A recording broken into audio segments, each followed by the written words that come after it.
Cambiando de tema, en Colombia hay un expresidente que para mí es un héroe de nuestro tiempo, que es Álvaro Uribe, que está muy peleado con el presidente Santos, a pesar de que antes eran aliados, y el presidente Uribe dio una declaración en NTN 24 y dijo: la seguridad pública en Colombia se ha deteriorado y el terrorismo de las FARC ha crecido. Estaríamos en el peor de los mundos. Que el gobierno le dé amnistía a los que están en Cuba, que le dé elegibilidad cuando han sido torturadores, reclutadores de niños, narcotraficantes, han sido secuestradores. Y esos individuos de Cuba no tienen o la voluntad o la influencia para desmovilizar estos frentes de la FARC que infortunadamente en el gobierno del presidente Santos están creciendo. Se frenó esa tendencia de declinación de la FARC que venía en nuestro gobierno. Lo que bien dice el presidente Uribe es que el gobierno de Santos se ha rendido moralmente al negociar en La Habana con los bandidos de la FARC. Eso es darles una legitimidad moral, ¿no? Y darles una categoría, un estatus, un tratamiento que no merecían. Pero segundo, lo que dice el presidente Uribe es muy serio, y es que tal vez estos bandidos de la FARC, los cabecillas de la FARC que están en La Habana, no representan realmente a los miembros de la FARC que están en Colombia. Y ellos están firmando unos acuerdos que de repente los miles de combatientes de la FARC en Colombia van a desconocer. Con lo cual, esos acuerdos de paz, si acaso, si llegaran a firmarse, que no se ve claro que se lleguen a firmarse, carecerían de toda validez, porque no van a ser obedecidos por la tropa, por los terroristas de la FARC que están en el monte en Colombia. Entonces Álvaro Uribe dice que no se explica por qué esa debilidad del presidente Santos, que es una debilidad que ya Santos había mostrado con Chávez, con los Castro en La Habana y ahora con los líderes de la FARC en La Habana. ¿Por qué el actual gobierno ha sacrificado la seguridad simplemente por buscar el diálogo con unos cabecillas de la FARC? ¿Por qué empieza ese diálogo sin que haya cese de actividades criminales de la FARC? ¿Por qué le ofrece a la FARC impunidad? ¿Por qué le ofrece elegibilidad política? No a rebeldes, lo que estaría bien, sino a criminales.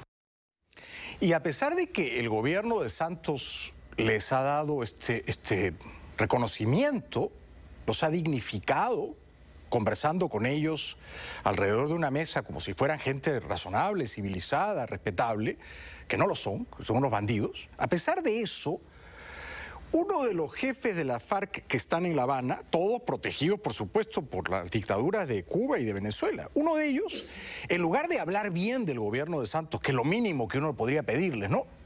Que hablen bien, porque el gobierno de Santos no los persigue y conversa con ellos amigablemente. No, pues sale este cabecilla, este bandolero, uno de los muchos fascinerosos de la FARC, y se expresa en estos términos, francamente me parece a mí, indelicados, del gobierno de Juan Manuel Santos. El gobierno colombiano se parece a Pinocho, cada vez le crece más la nariz. De verdad, Pinocho le queda... Bueno, estos son los terroristas de la FARC que están protegidos, amparados en La Habana, protegidos por Raúl Castro y esa dictadura. Pero miren cómo se expresan de Juan Manuel Santos y del gobierno de Colombia. Lo llaman mentirosos y cosas peores que ustedes han oído, ¿no? Tal vez no merecen el trato tan respetuoso que se les ha dado. Por otra parte, en La Habana se dan la gran vida. Todos estos bandidos, que en mi opinión tendrían que estar presos y rindiendo cuentas a la justicia colombiana, están en Cuba, en La Habana, dándose la gran vida. Fina cortesía de las dictaduras de Cuba y Venezuela. Por ejemplo, Iván Márquez, prominente jefe de la FARC, se pasea por La Habana, esto lo ha revelado la revista colombiana Semana, en una moto, pero en una moto importante, en una moto carísima, bien capitalista, Harley Davidson. Veamos. Ahí está Iván Márquez, que es uno de los jefes históricos de la FARC, y ven ustedes esa moto, que es una Harley Davidson. Yo no soy un entendido de motos, pero no es una moto proletaria. No es una moto humilde, no. De las motos es seguramente una de las motos más caras.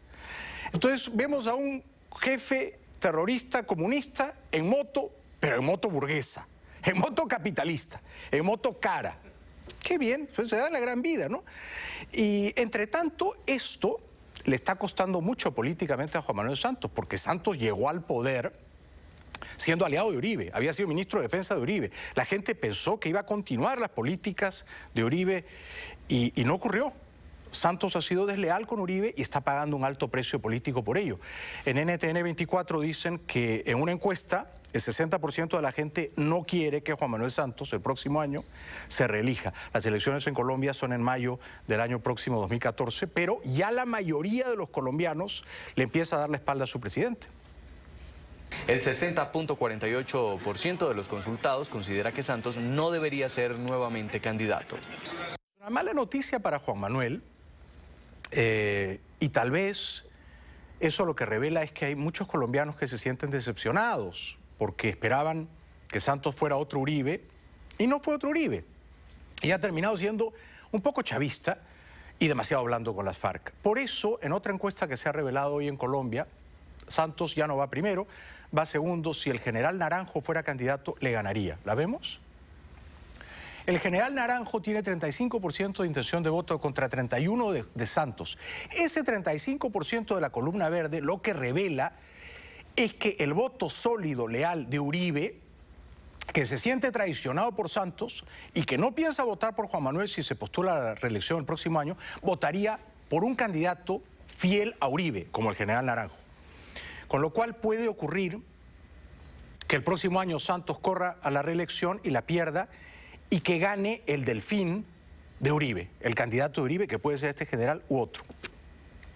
Vamos a la publicidad, porque luego va a estar aquí en un momento, ya lo anuncié, y es una gran alegría recibirlo en el programa, un actor muy talentoso, de fama internacional, Harry Geithner. Regresamos con él después de la pausa.